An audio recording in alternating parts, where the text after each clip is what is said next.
ब्रह्ममुरारिसुरार्चितलिङ्गं निर्मलभासितशोभितलिङ्गम् जन्मजदुःखविनाशकलिङ्गं तत्प्रणमामि सदा शिवलिङ्गम् देवमुनिप्रवरार्चितलिङ्गं कामदहनकरुणाकरलिङ्गम्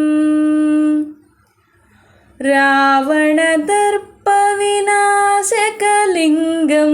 तत्प्रणमामि सदा शिवलिङ्गम्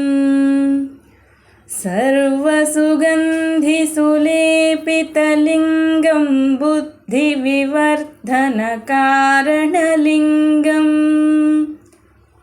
सिद्धसुरासुरवन्दितलिङ्गं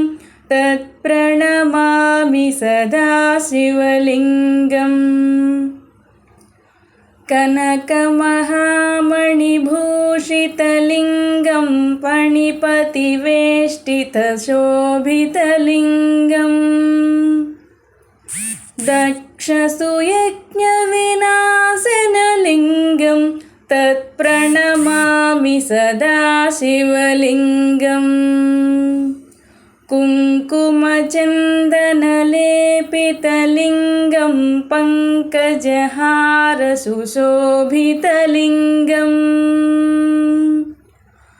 सञ्चितपापविनाशनलिङ्गं तत्प्रणमामि सदा शिवलिङ्गम्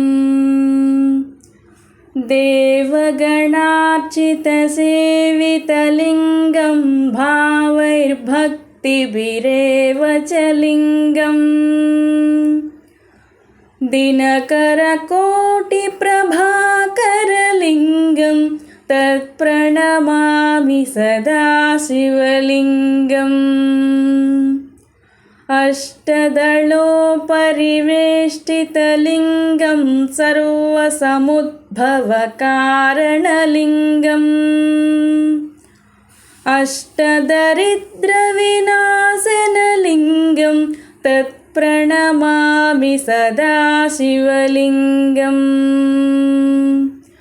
सुरगुरुसुरवरपूजितलिङ्गं सुरवरपुष्पसदार्चितलिङ्गम् परमपदं परमात्मकलिङ्गं तत्प्रणमामि सदा शिवलिङ्गम् लिङ्गाष्टकमिदं पुण्यं यः पठेत् शिवसन्निधौ शिवलोकमवाप्नोति, शिवेन सह मोदते।